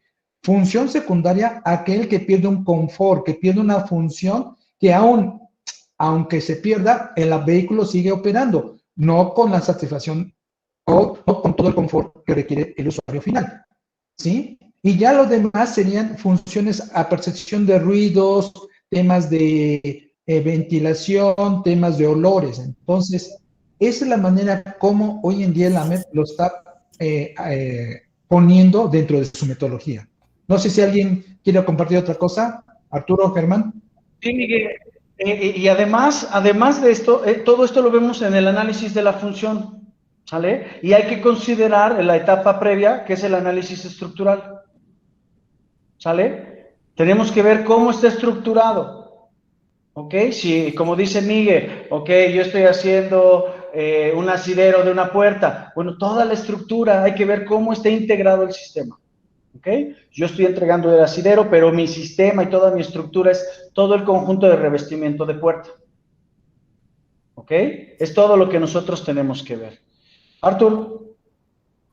Pues básicamente lo que ya mencionaron ustedes, yo creo que la pregunta viene porque en la cuarta edición sí te habla sobre la función primaria y la función secundaria del vehículo, pero al día de hoy tú haces el análisis de la función y tú consideras aquellas funciones que tienen un impacto, es decir, que se requieren para el diseño y el proceso. Muy bien. Otra pregunta también de Elías, dice, a veces en el AMEF salen temas que no se consideraron desde el AMEF de proceso, a veces ni en la fase de la cotización, eliminar la causa raíz e incluso mejorar la detección sale demasiado caro. ¿Qué se puede hacer en este caso? Pues realmente en este caso es dejar de hacer copy-paste. Hacer un buen análisis, dejar de hacer copy-paste, utilizar el diagrama de parámetros, caminar el proceso y cumplir con las fases incluso del APQP, ¿no? Cumplir con las fases del APQP, porque todo eso va a ser información que vamos a poner en el diagrama de parámetros, ¿ok? No sé si quieras adicionar algo, Arturo, Miguel. Sí, fíjate que en experiencia ya vivida en carne propia, cuando estuve trabajando en algunas empresas, lo que decidimos hacer es no dejar ir solos a los de ventas, ¿verdad? Porque ellos pueden ofrecer hasta el corazón y no se puede hacer así, ¿no? Entonces, si vas a fabricar piezas que son de tubo, bueno, hay que ver las especificaciones del tubo, ¿no? Pero ofrecían tubos brillantes, tubos sin daños, y ustedes saben que, bueno, dependiendo de la aplicación, tubos, láminas, pues obviamente van a tener un tipo de aspecto, ¿no? Pero una recomendación es no dejen que vayan los de ventas solos. Si el de ventas sale, es promocionado de la planta o tiene experiencia en el proceso, en la fabricación, entonces va a llevar un buen background para poder negociar. Pero mucho de lo que yo les puedo platicar es, nos pasaba esto, no consideramos muchos requisitos, incluso legales, y nos andamos metiendo en broncas a los países donde vendíamos los productos, ¿no? Entonces, recomendación, no dejen ir solos a los de ventas, a las negociaciones, y cuando ellos hagan el requerimiento de la cotización, háganlo realmente a conciencia, ¿no? ¿Qué es lo que realmente le voy a ofrecer? Porque a veces decimos sí por ganar el negocio. Como menciona por ahí Israel Benítez, dice, claro, ahí es donde entra el estudio de factibilidad. Por eso les mencionaba yo la PQP, seguirlo, ¿no? Miguel. Bueno, lo último, nomás para reforzar lo que han dicho tanto Arturo como Germán, lecciones aprendidas. Mira, Elías, ya cuando se hizo todo y no se vio todos esos aspectos, todo no se consideró, hay de dos temas. Si quieres el negocio, vas a tener que invertir. Y como lección aprendida, lo van a tener que colocar a costo de la empresa. Porque si no ponemos eso, perdónenme, y como a mí mencionan, ¿qué pasó con ese análisis de factibilidad? ¿Qué pasó durante la cotización? Si en un momento dado lo puedes negociar con tu cliente, bueno, lo puedes cotizar, pero eso depende de tu cliente. Pero algo que sí debe de dar claro, y aún en la metodología actual de la IAG, como en la IATF, como en la nueva metodología, ¿qué pasa con esas lecciones aprendidas? ¿Sí? Eso, por favor, considérenlo como una entrada. Siempre las lecciones aprendidas. Súper, Miguel. Bueno, aquí dice Manuel Rincón, un modo de falla puede tener varios requisitos y un requisito puede tener uno o más modos de falla. Sí, ya vimos hace ratito la fórmula que les presentamos, ¿no? Donde tú tienes que considerar cuántos modos de falla hay, dependiendo de la cantidad de piezas que tengas.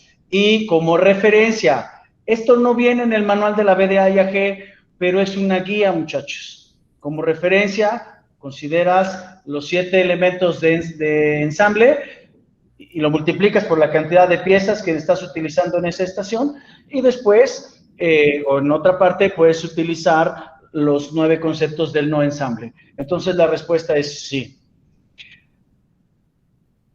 Nos están preguntando de la presentación. Sí, ayúdenos al final la presentación, o Alexis creo que ya mandó el link.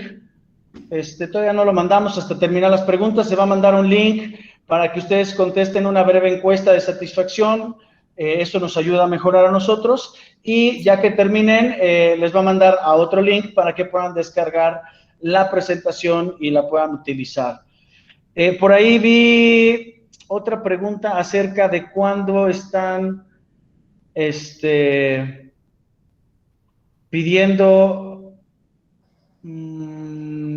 ¿De cuándo están pidiendo la MEF las organizaciones? En el chat les estoy poniendo en este momento un link donde pueden bajar de la página oficial de la IAG una presentación que es cómo están pidiendo el despliegue las armadoras, ¿no? Ahí van a encontrar qué pidió FCA, qué pidió Honda, Ford, General Motors, que son los que hasta el momento han estado solicitando que a partir del 2022, creo que es el más pronto, estén implementando esta metodología de la MEF de IAG. Dice, nomás déjame decir algo ahí, Germán, con respecto a María Sánchez. Mira, Mari, solamente 4 armadoras han puesto un posicionamiento. Como bien mencionas, FCA es 1, GM, Ford y Honda. Son los 3 grandes más el japonés, en donde en esa presentación que comenta Germán se tiene estipulado las fechas compromiso. Sí. FCA fue el primero que lo puso para el 2019, pero por el tema del COVID lo mandó hasta 2021. Ford lo tiene de una manera inmediata 2022-2023. GM lo tiene pensado a partir de los nuevos proyectos del 2022 y Honda, ese sí fue muy claro, va a arrancar a partir del 2022 y da como fecha límite toda la proveeduría, todos los AMEF actualizados al 2027. Entonces, Honda es el único que se ha puesto en una fecha de inicio y una fecha final. Todos los demás ponen como proyectos. Y algo que sí se tiene que decir es, en esta nueva revisión, el AMEF no es retroactivo. El AMEF es a partir de nuevos proyectos. Entonces, ustedes deben considerar esos requerimientos específicos de los clientes. ¿Sí? Eso que estás mencionando, Miguel, contesta la pregunta de Noí Montserrat Pérez. Dice, ¿los AMEF existentes se deben de cambiar a nuevo formato? ¿No? Dice, no. ¿Cuánto tiempo sería el apropiado para hacer el cambio? No es retroactivo. No son retroactivos. Ahí depende mucho de su cliente. Los clientes están siendo muy específicos, como el caso de FCA. Ahí lo que están colocando en los requerimientos específicos es, a partir de los nuevos proyectos van a implementar la metodología, ¿sí? Y en el caso que la organización desee hacer esa mejora, bueno, ya sería a través de procesos de producción en serie que están corriendo actualmente. ¿Para qué? Para partes críticas o partes que sean necesarias por el tema de impacto a sus clientes. Pero sí, mucho ojo, al menos que venga por cliente, por requerimiento específico, los AMEF no son retroactivos. Es a partir de la nueva revisión, ahí empieza a correr esa actualización. Es correcto, Miguel. Entonces, ojo con esta presentación, ¿no? Arturo.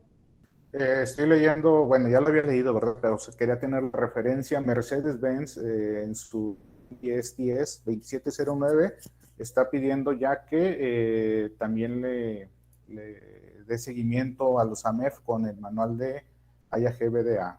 Ahí tengo la referencia por si alguien la quiere. Está en el... Puedes ponerla en el chat.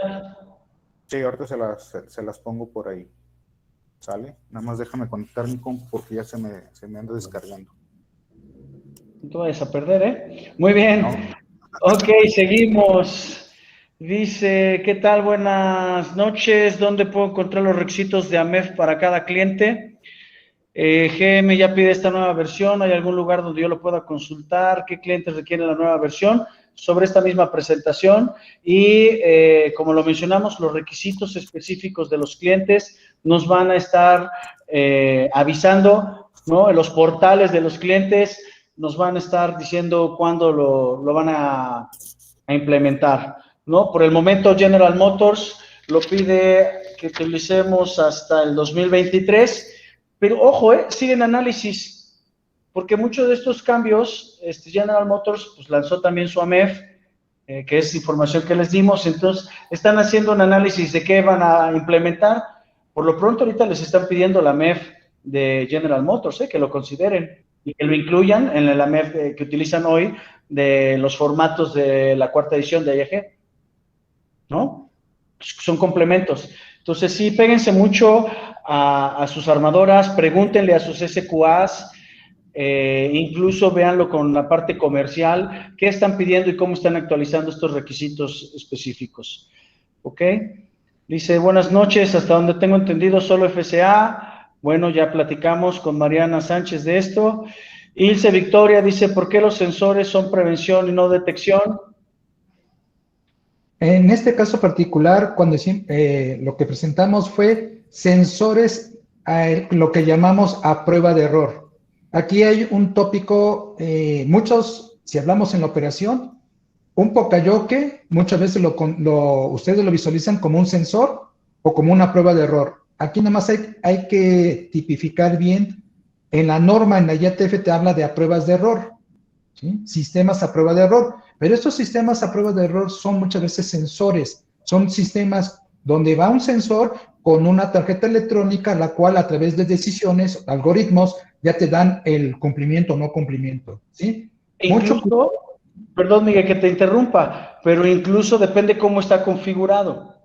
¿Por qué pueden ser también prevención? Porque no te permite operar la máquina. Los sensores, si pones la pieza de manera diferente, no te permite operarla. Por eso te está previniendo que hagas un mal ensamble, que hagas una mala operación. ¿Ok? De detección, pues sería después de haber procesado. Después de haber procesado, después de ya tener el producto, ¿ok? Es cuando vamos a tener la detección. Una detección siempre es después de ejecutar el proceso de ensamble, de inyección, de soldadura, de estampado. Ahí es cuando ya detectamos. La prevención es antes de que hagamos la operación. Entonces, por eso los sensores caen como una prevención. Muy bien. ¿Qué clientes han requerido la MEF? Ya lo platicamos. Francisco Contreras. Dice María Torres, ¿cuánto tiempo se tiene para migrar de la MEF a esta nueva forma? Depende de los requisitos específicos de los clientes. Nomás Para... ahí, acoto un poco ahí, Germán. Sí, Mucho Miguel. cuidado porque es una pregunta muy interesante. ¿Cuánto tiempo te lo dice el requisito del cliente o el requerimiento? Pero ojo, ahí depende también de la estrategia de la organización, recursos. No se vayan a esperar hasta que llegue la fecha límite. Algo que mencionamos fue que se va a requerir recursos como un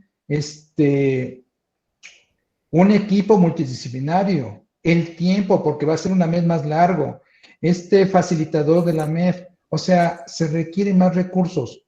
Y eso es algo que primero tienen que analizar, planificar en la MEF. Si no lo planificas, si tomas como deadline la fecha que pide tu cliente, los va a alcanzar el destino. Mucho cuidado con eso, porque se están esperando hasta cuando empiecen esas fechas límites. Adelante, Germán. Correcto, correcto. Dice, para lo que es la evaluación de severidad, ocurrencia y detección, ¿hay cambios? ¿Qué tablas de referencia se tomarán en esta versión? El manual trae sus tablas, sí hay cambios, sí hay cambios, específicamente en el Ocurrencia. tema de la ocurrencia. Y Sí. otro de los cambios es que ya no existe el NPR, ¿no? Ya no existe el número prioritario de riesgo. Ahora se llama AP, Action Priority, prioridades de acción. Y el modo de calificar ya no es NPR, sino te evalúa el riesgo, en un riesgo alto, medio y bajo. ¿Ok? Es algo muy importante que tienen que considerar. Sí hay cambios en estas tablas. Hay otras tablas que se utilizan como referencia, pero sí hay cambios. ¿Algo que quieras incluir, Artur, Miguel? No, ya lo comentaste Sí, de mi parte, Germán. bueno, Ok, nada más una recomendación en el tema, en la tabla de seguridad, échenle, perdón, de severidad, échenle un vistazo. Viene un poquito más especificado el tema de los impactos que tienen que ver en nuestra planta, en la planta del cliente y con el usuario final, la legislación, ¿no? Entonces es importante que la revisen por ahí cuando ustedes estén generando este documento y lo estén revisando, ¿no? Porque no hay un cambio muy grande, pero aquí ya te hablas sobre el tema en el caso de las características que tienen que ver con la seguridad, incluso te está hablando de el tema de usuarios, carreteras y peatones, ¿no? Entonces, para que le echen por ahí una revisada y bueno, lo tengan en consideración, ¿no? Muy bien. ¿Qué más viene? En las preguntas, severidad. Dicen, ¿qué etapas es recomendable hacer el MSR? Pues es un suplemento que nos está pidiendo hacer seguimiento. ¿Sale? Tenemos que hacer un seguimiento constante de los AMEF. ¿Sí? Y nos ayuda a estar verificando, pues principalmente enfocarnos en los riesgos, ¿no? Entonces, ya que lo vamos implementando, ya que está implementado, tenemos que darle seguimiento, ¿no? Por ahí, Miguel, Artur. Mira, el MSR es una muy buena herramienta cuando la llevas después de que se ejecutó el primer AMED bueno, el AMED de diseño o el AMED de proceso, porque realmente, como mencionas, Germán, está basado en que de alguna manera no fueron efectivos nuestros análisis. Por lo tanto, ahí podía entrar este tipo de AMED de MSR, ¿sí? Entonces, normalmente van a entrar posterior al AMED de diseño proceso que realizamos el primero. O, dicho en otras palabras, estoy hablando del AMED de proceso ya cuando el producto está en producción en serie y requerimos de optimizar nuestros procesos. Incluso aquí se toman 3 características importantes, que es la severidad del daño, la frecuencia estimada y la probabilidad técnica. ¿Sale? Son 3 factores que nos pide el MSR que nosotros tenemos que estar considerando como herramienta de seguimiento, pero es después de haberlo implementado. Y se tiene que implementar para diseño y para proceso. Dice, buenas noches, suponiendo que una mejora proactiva del NPR debe ser acompañado por su análisis de 5M que justifique la eficiencia y efectividad de las acciones, ¿es auditable? NPR, les mencionábamos, ya no hay NPR, ya es PA, y sí tendría que estar acompañado con sus análisis de 5Ms, pero ya como acción correctiva lo están viendo, ¿no? Precisamente para evitar esto, están incluyendo las 5Ms en la fase del análisis. Antes. O sea, ya lo tienes que considerar antes. Acuérdense, como les decía Arturo, ya nos están quitando los pretextos. Ya incluimos las 6Ms. Ya no debemos de tener pretexto para ahora sí, después ya de la falla, presentarles el 6Ms o las 5Ms o las Ms que ustedes quieran usar. ¿No? Nomás Ahí, Miguel, ¿es auditable? Sí, sí es auditable. Acuérdense, como ya vimos en el último slide de la IATF, te van a pedir siempre un análisis de riesgos. Y dentro del análisis de riesgos vamos a valorar esos temas de ocurrencia, temas con los clientes, temas de problemas que hemos tenido en campo, garantías, todo eso, al final es auditable tanto por los temas de acciones correctivas, solución de problemas, que muchas veces calidad le está entregando al cliente y que en el paso 7, que es acciones de prevención, colocamos este AMEF como a una actualización.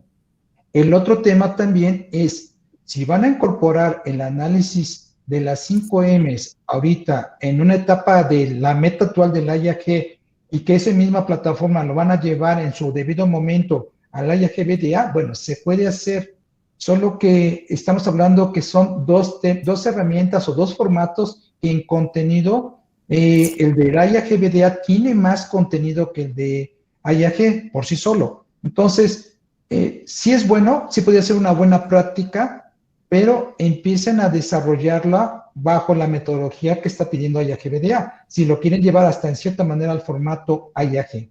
Entonces, sí es auditable y en un momento dado bien mal planeado, bien ejecutado, sí podría justificar esa eficiencia y esa efectividad de las acciones. Pero insisto, están haciendo ya un mix, como que están haciendo un híbrido entre el actual y lo que viene como IAG BDA. Así es, Miguel. Muy bien, tenemos a Ilse Victoria. Dice, ¿siempre se enfocan en las causas en las 6Ms o se puede omitir alguna en ciertas situaciones? ¿Cómo ves, Artur? Lo tienes que demostrar, ¿verdad? Que no es una causa y esto va a depender de cómo esté diseñado tu proceso.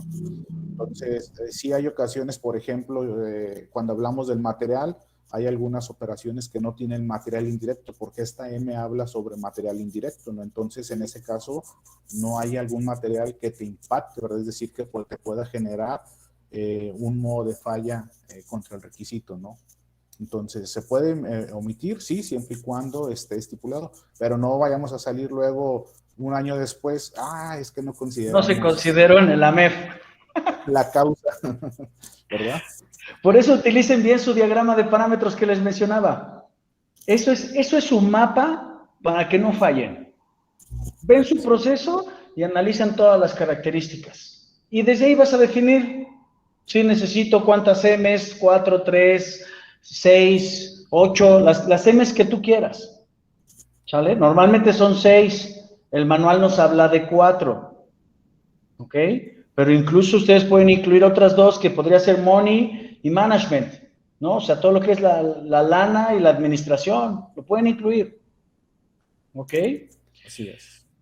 Muy bien, aquí Gerardo Lozano nos dice, en una MEF de proceso de mecanizado se deben de analizar todas las características que se obtienen del maquinado o solo las más críticas y el resto manejarlas agrupándolas y analizándolas como un grupo.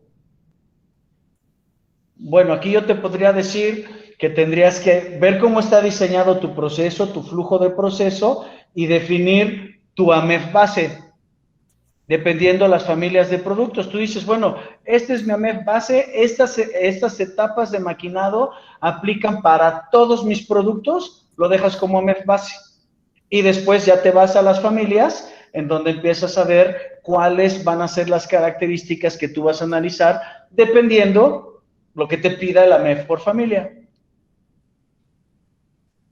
Ahí nomás complementando, Germán, al menos lo que interpreto de Gerardo es mecanizado. Estás hablando de un maquinado. Tú tienes características de producto que vienen en el dibujo. Sin embargo, esas características que vienen en el dibujo muchas veces van a ser, en cada operación van a estar sumando a una característica. Posiblemente en el inicio de la operación empiezan a establecerse características significativas que al final, después del último maquinado, te va a dar la característica final que requiere el cliente o las críticas. Podríamos decir que en base a la criticidad, hablando de identificación de características por parte del cliente, tú estás, digamos, por características especiales, tienes que ponerlas en el AMEF. Pero si tienes características que son significativas o no tienen un impacto con el cliente, tú las podrías en un momento dado agrupar. Ya como dijo Germán, en esta plantilla o en este AMED básico. Eso ya el mismo AMED lo establece, que nosotros como expertos tenemos que establecer esas características base, de dónde partimos y hacia dónde nos pide el requisito del cliente. ¿Sí? Nomás para clarificar el punto que menciona Gerardo. Claro, y otro tema importante es, este nuevo AMEF nos pone en la mesa 7 formatos, ¿sale? Nosotros en el AMEF de diseño les recomendamos el formato A, pero para el AMEF de proceso está el formato C, ¿ok? Pero nosotros les podríamos recomendar que utilicen, con base en el comentario que nos está haciendo ahorita Miguel, que utilicen el formato E. Incluso es una amplia recomendación que utilicen el formato E de Ernesto. ¿Ok? ¿Por qué? Porque ahí hay una columna que nos define cuáles son las características del producto y cuáles son las características de nuestro proceso. Y entonces lo vamos a identificar de manera más rápida. Y no, en el formato C nos dice características de proceso o de producto. Como lo estamos manejando ahora en el AMEF de cuarta edición, pues muchas veces el AMEF se convierte en un AMEF de producto y no de proceso. Y se nos olvida incluir las características del proceso. Entonces, ahora en este formato E, es una buena recomendación, que lo pueden utilizar porque ahí claramente te va a decir cuáles son tus características de proceso y cuáles son tus características de producto. Dice, ya está el de Gerardo, ya les mandé el link. Dice, ¿cómo integramos el bypass en el nuevo AMEF? El A bypass, ver, me imagino que es el bypass de Geme, ¿no? no, Germán. No. Estamos hablando del concepto de bypass. Es un método. En las EMES, el bypass es el método. Es decir, ¿cómo puedes saltarte un pocayoke? ¿Cómo lo puedes alterar? ¿Cómo lo puedes apagar? Okay. Si estamos hablando del sistema de bypass, es método. Entonces, cuando tú veas en la parte de las 6 M's métodos, siempre considera un riesgo. El sensor, el pocayoke o el error proofing, ¿se puede apagar? ¿Se puede alterar? ¿Se puede eliminar? Eso es bypass. Y entonces hay que ver qué controles actualmente tienes para, en un momento dado, o causas podrían ocasionar que alguien haga un bypass de una manera errónea o en este caso, por alguna necesidad. Pero el bypass como tal es un método, no es un medio, es un método que tú alteras a un equipo. ¿Sí? Muy bien, Miguel. María, dice Alba Irene Juárez, si mi nuevo proyecto es una transferencia de una compañía que ya tiene el programa en serie, ¿yo lo debo migrar cuando lo tenga en mi planta? Es una Esa es buena una muy buena pregunta. pregunta. Ahí, en este caso, Alba, tenías que ver con el program manager, con el cliente, porque al final el cliente, al hacer la transferencia, tú tienes que ver los nuevos acuerdos.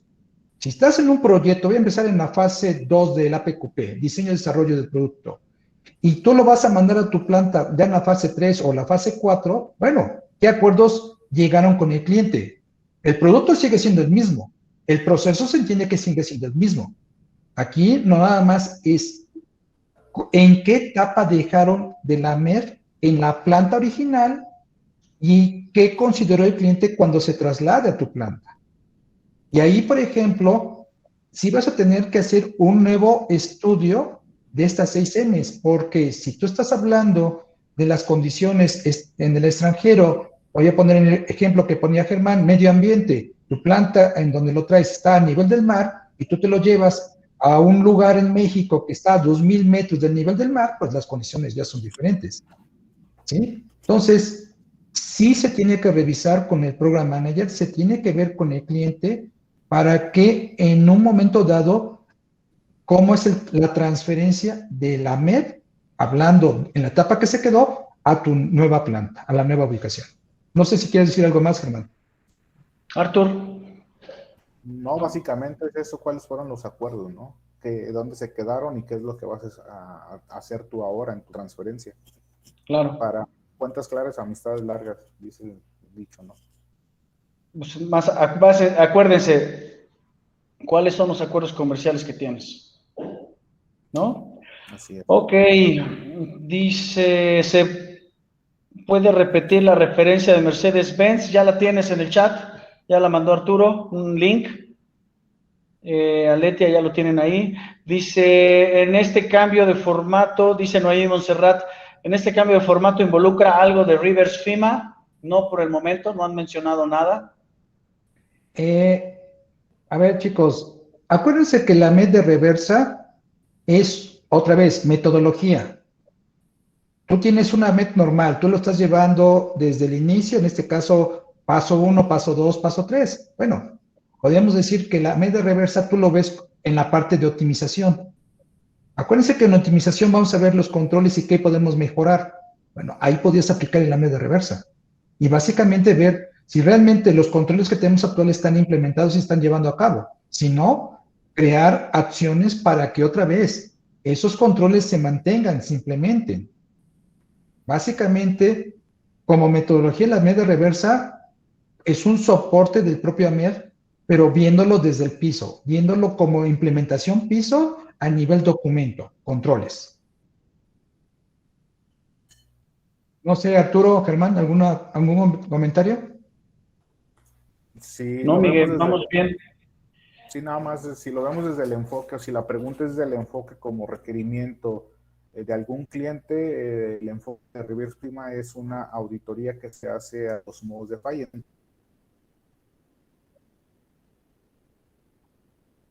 Entonces, como tal, ni tampoco la MEF cuarta Se está cortando, considera perdón. ¿Ya me escuchan? Se te estaba cortando un poquito el audio, no sé si lo puedes repetir.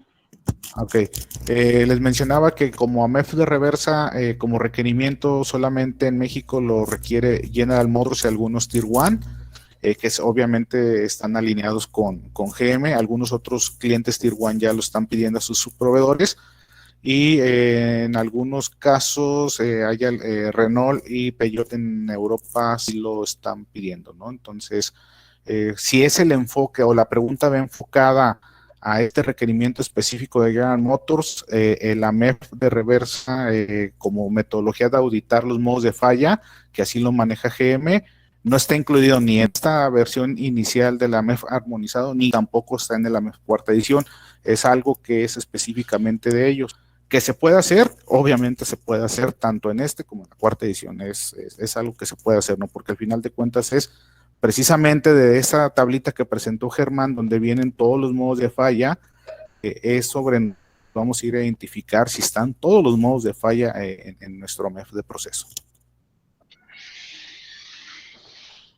Correcto.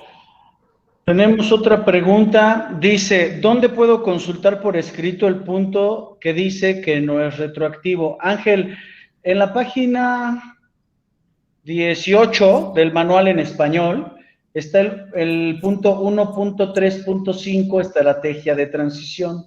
Y ahí dice, los FMAs existentes, desarrollados, utilizados, utilizando la versión anterior, la cuarta edición de la MEF de proceso y producto, pueden permanecer en su forma original para revisiones posteriores. La organización debe planear cuidadosamente la transición de sus procesos y métodos actuales de AMEF a los nuevos procesos y herramientas de la AMEF AYA GBDA. Cuando sea práctico, los AMEF existentes pueden utilizarse como un punto de partida para los nuevos programas y deben convertirse para reflejar las nuevas escalas de clasificación, los métodos analíticos del formato. Los nuevos proyectos deben seguir el método AMEF presentado en este manual, a menos que el equipo de liderazgo de la empresa y los requisitos específicos del cliente requieran un enfoque diferente. La fecha de transición y el hito de proyecto después de los cuales los nuevos proyectos siguen este método deben ser definidos por la empresa teniendo en cuenta los requisitos específicos del cliente. ¿Ok? Entonces ahí al inicio te dice, pues pueden permanecer en su forma original. ¿No? Es correcto. Así es. Miguel. No, todo bien, estoy de acuerdo. Muy bien. Hasta ahorita no nos hemos peleado aquí los tres, ¿verdad? ¿No? Muy bien, dice, ahí está. ¿Dónde puedo? Ahí está. ¿Cómo se realiza el involucramiento de las gerencias de acuerdo a estos nuevos cambios? Ahí, permíteme. En el manual, así como comentó Germán, en el apartado 132, se llama compromiso de la alta dirección. Página 17 del manual en español. Así es. Y ahí, en ese manual, o en ese apartado dice que la alta dirección es responsable de la aplicación de la MEF. Solamente quédense con esa frase. La alta dirección es responsable de la aplicación de la MEF. Entonces, ya con esa frase, y considerando alta dirección desde la máxima autoridad de una planta y su estado gerencial, ya con esto lo está resumiendo. Ya la MEF ya no es responsabilidad del ingeniero de manufactura o el ingeniero de procesos. Ahora, el compromiso es de la alta dirección. ¿Sí? 132. Acuérdense de esa cláusula. Chéquenlo en el manual y ahí lo van a tener en ese caso ILCE. Ahí está este punto. Excelente, Miguel. Por ahí tenemos... ¿Qué más? Dice, ¿cómo se relaciona la prioridad de acción con las características? Ok. Bueno, Carlos, en este caso particular, cuando el AP, como resultante, tú vas a tener prioridades altas, medias o bajas, pero considerando que tienes muchas prioridades altas, Ahí el tema es a qué le doy prioridad de todas esas acciones prioritarias. Bueno, en este caso ya es cuando se juntan las otras dos columnas, características especiales y características adicionales. Entre esas dos columnas y en base a las características especiales definidas por el cliente o por la misma organización, más otras características críticas para el producto o proceso, tú vas a tener, ahora sí, establecer la criticidad o la prioridad de qué acciones son primero. Entonces, con esos dos columnas, tú vas a establecer cómo implementar todas esas APs, todas las APs con prioridad alta. No sé qué opinan, chicos. Muy bien. Totalmente de acuerdo. Dice, ya está la referencia. El AMEF, FMA-MCR, ¿cuándo y para qué se debe usar? Ya lo contestamos, Uriel, ¿no? Ahí es un seguimiento. La presentación, sí, la presentación, ahí está ya mandó Alexis el link. Sí. Ya, Germán. Ah, perfecto, Alexis, muchas gracias. Sí, ya con el link, ahí como te menciona Lupita y Alexis, ahí lo van a tener. Arturo, ok, ahí está el link. ¿Saben si softwares como APIS ya cambió este formato? No sabremos decirte si APIS ya lo cambió. Lo que sabemos es que la IAG desarrolló un software que es el CTS, el Core Tools Software, ¿no? Maneja todos estos formatos también. Incluso ustedes compran el manual, lo pueden hacer en formato de Excel también, los formatos que ustedes tienen, ¿no? Ahí nomás una aclaración, Germán, con Víctor. Ojo con este nuevo documento de la IAG BDA, porque aquí, como son formatos que ya están recomendados, digamos que tienen ciertos derechos de autor, ciertas reglas de copyright. Entonces, si APIS, que es un software, lo va a jalar, va a tener que pedir permisos a estas entidades IAG BDA para migrar esos formatos a su plataforma. Ahí todavía desconozco, sinceramente, qué acuerdos pueden llegar entre los desarrolladores de estas aplicaciones de AMEF con lo que está haciendo ya, como el caso de IAG, con este CTS, donde es una plataforma diseñada, es profesa, para la industria automotriz. Entonces, hay que investigar. Revísenlo con su proveedor de software y a ver qué les puedo decir. Excelente. María Guadalupe Rodríguez, la cláusula 132, ¿de qué manual es? Pues es la cláusula 132 del manual BDA IAG. Les decía su página 17, en el manual en español, página 16, el manual en inglés, tengo entendido. Sí, correcto. Ok, no ha cambiado el formato de EPIX, gracias. Bueno, creo que son todas las preguntas. ¿Hay alguna que se me haya pasado por ahí? María, ¿no? Nos decía del formato editable. Sí. Dice, un favor, más que pregunta, ¿tendrán ustedes a la mano el formato editable que requiera la nueva versión de la MEF? Ya lo mencionamos, hay manera de que lo puedan ustedes visualizar en el Coffee Tools. Sí lo tenemos, nosotros lo usamos prácticamente en el desarrollo de los entrenamientos, lo llenamos con ustedes para que sepan cómo tenemos que ir manejándolo. Es un archivo de Excel, es desarrollado por nosotros. Sí lo tenemos, claro que sí, con mucho gusto nos ponemos en contacto contigo, María. Si nos puedes ahí mandar un correo y ya podríamos platicar también contigo, ¿no?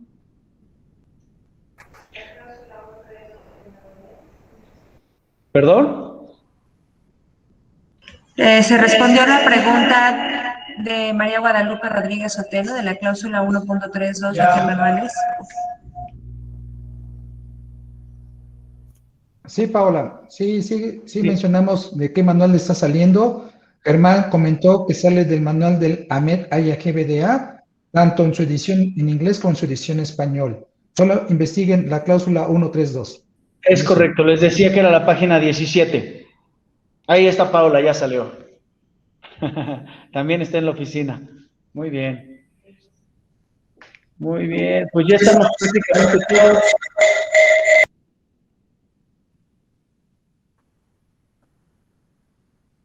Listo, ya.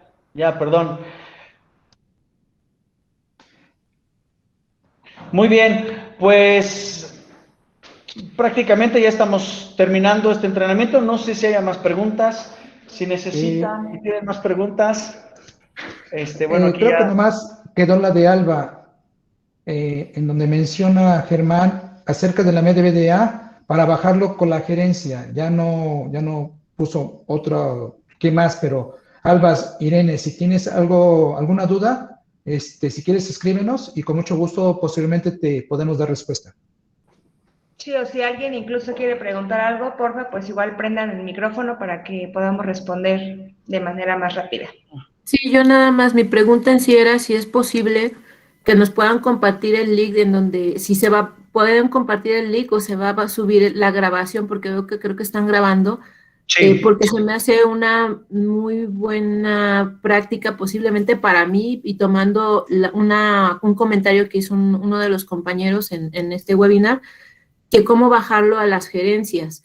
Yo la experiencia que tengo de manera general, que puedo comentar y que creo que es una gran área de oportunidad que tenemos todos, es que, bueno, estas capacitaciones de AMEF y de todas las herramientas que utilizamos, normalmente las toma el equipo multidisciplinario y por eso muchas veces las gerencias no le toman la importancia a este tipo de herramientas.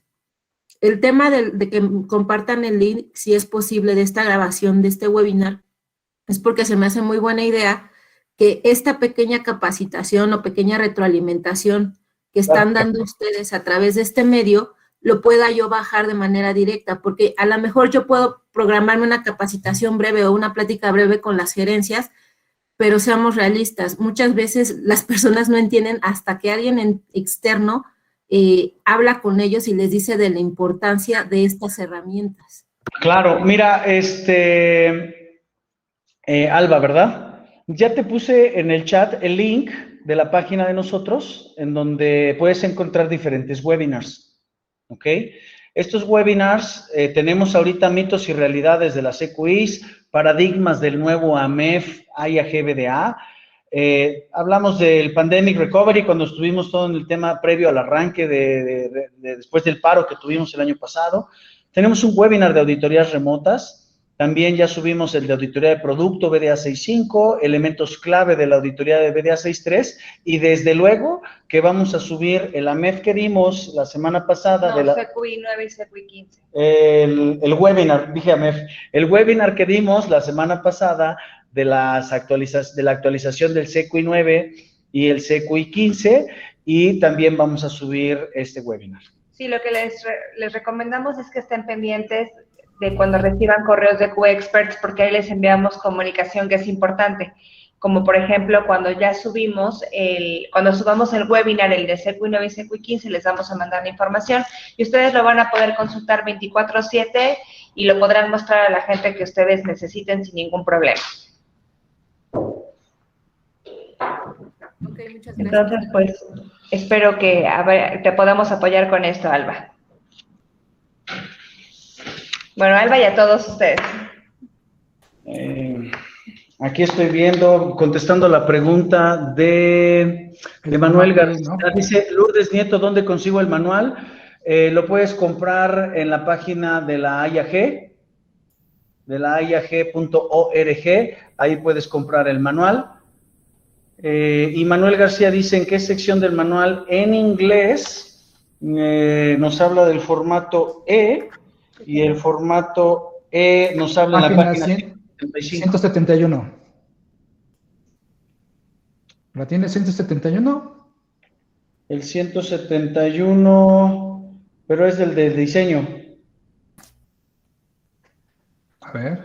Aquí yo tengo el manual, es la página 165. Ok. Aquí lo pueden ver, no sé si lo vean en la cámara. Página 165. Y dice acá formato E. ¿No?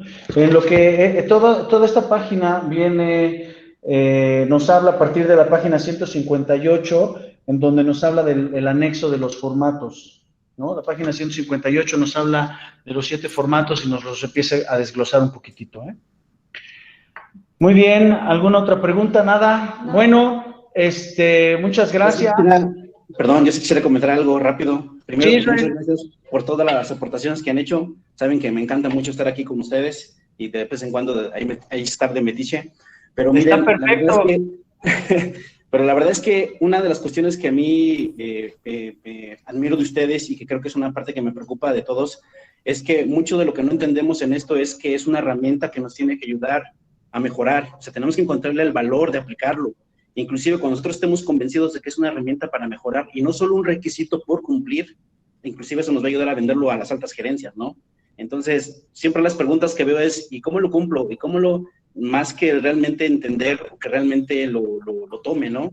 Y lo digo que lo admiro en ustedes porque ustedes son tan apasionados en entender para qué se usa y cómo se aplica y el valor que tiene, que por eso es tan fácil para ustedes explicarlo y darlo a entender, ¿no? Que lo agradezco mucho, pero creo que esa es una parte clave también de los elementos para hacer la aplicación, ¿no? Debemos entender que es una herramienta para mejorar, no solamente es un capricho o un requisito que todo el mundo quiere que se haga, ¿no? Obviamente hay que entender, claro, los requerimientos específicos de los clientes y también los recursos disponibles en cada compañía, ¿no? En cada compañía. Entonces, pero yo creo que una clave debería ser eso, ¿no? Verlo como una herramienta que nos ayuda a mejorar, no solamente como un requisito de que, pues, si no me lo piden, qué bueno, y si me lo piden muy lejos, pues mucho mejor, ¿no? No, pues, creo que el tiempo de aplicación dependerá de qué tanto nosotros asumamos que es algo que nos va a ayudar a mejorar, ¿no? Claro que sí, Israel, y así como lo pusiste en tu comentario, sí, es una forma de vida, ¿no? Todos nosotros les comentamos, estas herramientas es una forma de vida en la industria automotriz que nos va a quitar muchos dolores de cabeza, ¿no? Muy bien, pues llegamos al término. A todos, muchas gracias por su tiempo, muchas gracias por su pasión, por compartir este tiempo de plática con Miguel, con Arturo, con Paola, con un servidor, Germán Sánchez. Síganos en redes sociales, ahí en LinkedIn, la página de la empresa, también en nuestro Twitter, ahí nos pueden compartir algunas cosas. Y ya estén pendientes de los siguientes webinars porque vamos a estar lanzando más información, más pláticas que seguramente, como bien decía Isra, pues van a ayudar en este ciclo de mejora continua para ustedes y para sus organizaciones. Recuerden que son pláticas, no son entrenamientos profundos, ya si en algún momento requieren algo mucho más profundo, que estoy segura que sí, porque al final es algo muy técnico que requiere una alta especialización, por favor contáctenme, pero bueno, el propósito ahorita es generarles valor y que puedan tener un overview, ¿no? Una aproximación a estas nuevas herramientas y los impactos que tienen. Muchas gracias, Miguel, muchas gracias, Artur, y también pues gracias a Alexis y a Lupita que están detrás, y también a Raúl Duque que también por ahí nos está escuchando. Ana también estaba ahí conectada. Gracias a todo el equipo. Por su tiempo. Gracias por todo el tiempo. Nos vemos en el siguiente webinar.